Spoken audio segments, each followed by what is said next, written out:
সংবিধানে অটুট থাকছে রাষ্ট্রধর্ম ইসলাম। অষ্টম সংশোধনীর মাধ্যমে সংবিধানে রাষ্ট্রধর্ম হিসেবে ইসলামের অন্তর্ভুক্তির বৈধতা চ্যালেঞ্জ করে ২৮ বছর আগে করা রিট খারিজ করে দিয়েছে হাইকোর্ট। বিচারপতি নাইমা হায়দারের নেতৃত্বাধীন ৩ সদস্যের বৃহত্তর বেঞ্চ এই আদেশ দেন। হাইকোর্টের এই আদেশকে স্বাগত জানিয়েছে হেফাজতে ইসলাম। রিপোর্ট করছেন আবু সালেহ জহির। সামরিক শাসক এরশাদের শাসনকালে ১৯৮৮ সালে অষ্টম সংশোধনীর মাধ্যমে সংবিধানে অন্তর্ভুক্ত হয় রাষ্ট্রধর্ম ইসলাম।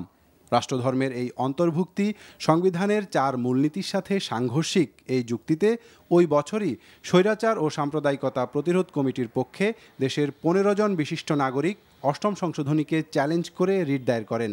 ২৩ বছর পর হাইকোর্ট এ রিটের উপর রুল জারি করে। আরও ৫ বছর পর সেই রুলের উপর শুনানির শুরুতেই আদালত সরাসরি রিট খারিজ করে দিয়ে প্রশ্ন তোলে রিটকারী কমিটির আইনি বৈধতা নিয়ে। আমরা তো আশা করেছিলাম যে পুরা মামলাটা হিয়ারিং হবে, হিয়ারিংয়ের উপর মেরিট ডিমেরিট সরকারের বক্তব্য বা অন্য কারো যদি কোনো বক্তব্য থাকে সেইটা নিয়ে এটা একটা চূড়ান্ত আদেশ আমরা আশা করেছিলাম। কিন্তু অত্যন্ত দুর্ভাগ্যের বিষয়, আমরা মর্মাহত।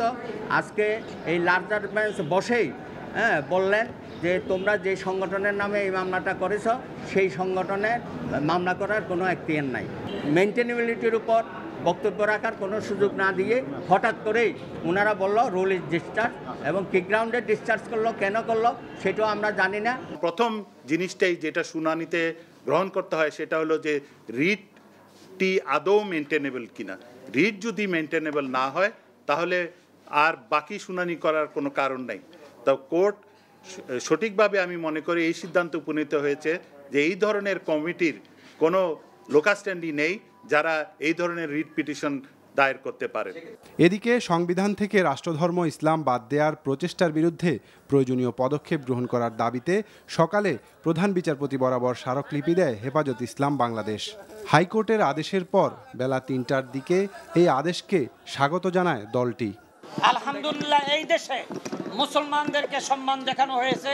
মুসলিম অমুসলিম এদেশে যারা আছে সকলে পূর্বে যেভাবে আমরা অহিংসভাবে পরস্পরে বাই বাই হিসাবে আমরা সামাজিকভাবে ছিলাম, ঠিক এখন আরো সুন্দরভাবে চলার আহ্বানও জানাচ্ছি এবং প্রতিশ্রুতি দিচ্ছি।